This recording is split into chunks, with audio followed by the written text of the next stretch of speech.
A semana política no Congresso começa com uma surpresa. Uma medida provisória que estava entre aquelas que mais interessavam ao governo vai ficar pelo caminho. O objetivo era reduzir setores da economia beneficiados com um pagamento menor de contribuição previdenciária. Mas isso tudo mudou e uma nova estratégia vem aí. A gente conversa com a Dini Moraes, que tem essas informações. Dini, o que aconteceu com essa medida provisória, a 774, hein? Boa noite. Boa noite, Jaciene. Boa noite a todos que nos acompanham agora ao vivo pela TV Câmara.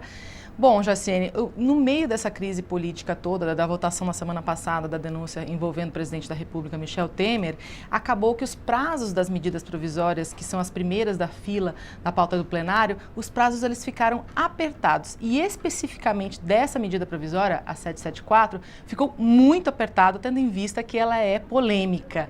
Só a gente relembrando aí, a medida provisória, ela diminui de 56 para 6 os setores da economia que têm direito de pagar menos contribuição previdenciária sobre a folha de funcionário.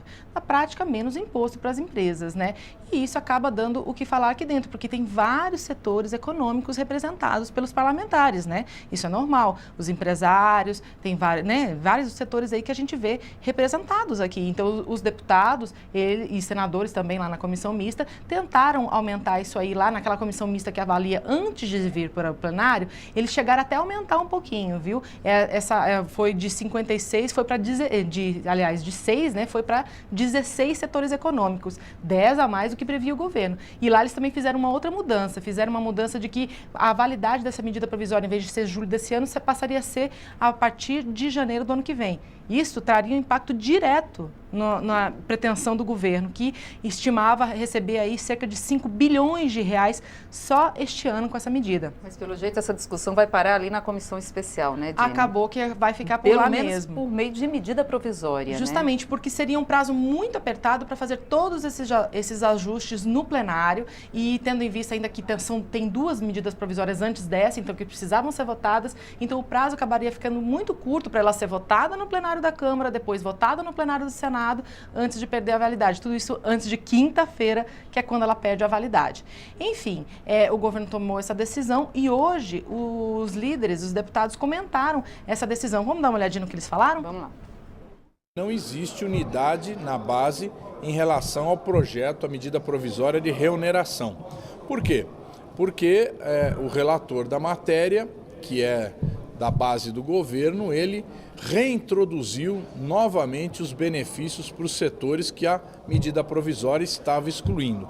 Portanto, o governo, no nosso modo de ver, está mais uma vez confessando que não tem condições de unificar a sua base. Com relação à reoneração, não dá tempo, eu acho que é muito difícil e o governo vai ter que possivelmente mandar um projeto de lei para a gente poder discutir essa questão de reoneração. Essa coisa de você reonerar a folha, Deus me livre, né?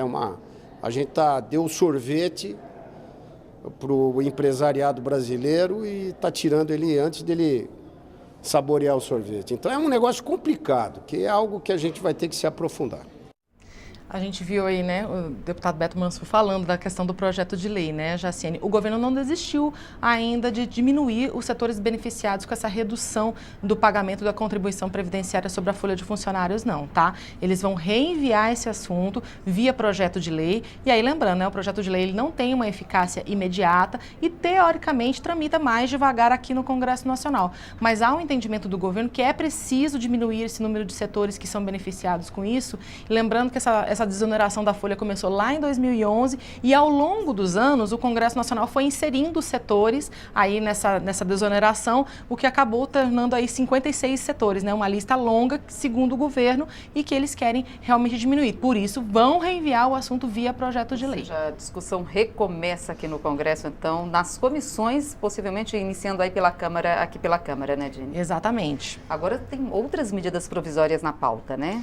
Temos sim, Jaciene. Lembrando que a pauta tem 5 medidas provisórias, essa a gente já falou, a 774 não deve ser votada, mas a gente tem 2 medidas provisórias que vencem também na quinta-feira, que estão com prazo apertado. Eu fiz a lista total das medidas provisórias só para a gente dar uma olhadinha, para a gente ir se guiando no nosso bate-papo aqui. Vamos lá. Vamos dar uma olhadinha. Vamos lá. A primeira, a medida provisória 772, ela aumenta as punições para os frigoríficos que não respeitam a lei sanitária. A gente já falou sobre isso aqui, ela já está na pauta há algumas semanas. Ela aumenta a multa máxima de 15 mil para 500 mil, também traz umas outras punições, por exemplo, como impedir de receber financiamento público por 5 anos. E, na verdade, é só concluir a votação dessa medida provisória, né, Dini? Exatamente, Jaciene. Ela já teve o texto principal aprovado na semana passada, agora faltam só votar destaques, ou seja, trecho que os partidos pediram para serem votados separadamente. Então, essa votação não deve ser muito complicada, não, tá? A medida provisória 773, ela permite que prefeitos e governadores usem na educação o dinheiro que eles receberam da repatriação de patrimônio ilegal que brasileiros mantinham no exterior. Esse patrimônio foi legalizado e parte do dinheiro arrecadado com multas e com impostos foi dividido para os estados e municípios. Por que isso é importante? Porque prefeitos e governadores que não conseguiram cumprir a meta do percentual que deve ser aplicado em educação no ano passado, vai poder usar esse dinheiro para não ter que responder e possivelmente, na Justiça Eleitoral, e poder ficar inelegível, Então vai ajudar aí a desafogar alguns prefeitos que não aplicaram 25% da arrecadação. É o mínimo exigido pela Constituição. Exatamente. E que eles podem ser responsabilizados quando não cumprem essa determinação, Exato, eles podem ficar inelegíveis por até 8 anos. Tanto esta quanto a primeira medida provisória, a 772, elas não têm uma divergência de mérito. O que existe é uma obstrução dos partidos de oposição, uma obstrução política que a gente já viu acontecer aqui há alguns anos, por isso que as votações estão acontecendo mais devagar aqui. Mas nessas duas medidas provisórias, o mérito em si não é polêmico, entendeu? Existe até uma certa concordância, porque, por exemplo, principalmente nessa segunda medida provisória 773, tem prefeitos de todos os partidos que não respeitaram. Há interesse de todos os partidos, Há interesse de vários partidos de que isso seja aprovado. A MP 774 a gente já falou que não deve ser votada, e aí as outras duas medidas provisórias, a 775 e a 783, elas não vencem agora essa semana, elas têm um prazo um pouquinho maior, então por isso elas não devem ser votadas essa semana. Só para a gente falar rapidinho, a 775 ela muda regras de garantias em operações financeiras e a 783 ela cria um novo refis, que é uma nova forma de descontos e parcelamentos de dívidas que pessoas e empresas têm junto ao governo federal. Também é uma medida provisória super polêmica e de bastante interesse do governo federal.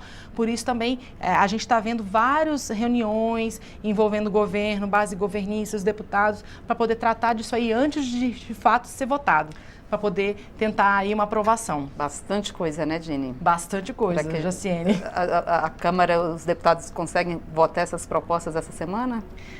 Provavelmente as 5 não. Aquelas 2 primeiras que vencem na quinta-feira pode ser que sejam votadas sim. Sejam concluídas. Exato. A primeira, seja concluída. A primeira, praticamente certeza, E a 773 também, do dinheiro da repatriação para a educação, também provável que seja votado. Só que a gente precisa levar em conta que o trabalho do plenário também é afetado pelo que acontece no resto da Câmara. E esta semana está sendo votado de terça a quinta, ou seja, amanhã até quinta-feira, estão sendo votados nas comissões responsáveis pela reforma política essas mudanças eleitorais para valerem nas eleições do ano que vem. E isso tem prazo, isso precisa ser votado aqui na Câmara e no Senado, e o que for projeto de lei precisa ser sancionado, e o que for mudança na Constituição precisa ser promulgado aqui pelo Congresso até outubro, para conseguir valer nas eleições do ano que vem. Então, ou seja, esses assuntos de reforma política são prioridades para os deputados e eles estão sendo votados lá nas comissões. Ou seja, possivelmente esse debate nas comissões especiais terão reflexos no plenário também, né? Pode ser que tenha, não é certeza que tenha, mas pode ser que tenha. Se alguma votação se estender um pouquinho mais, pode ser que afete o trabalho do plenário também, porque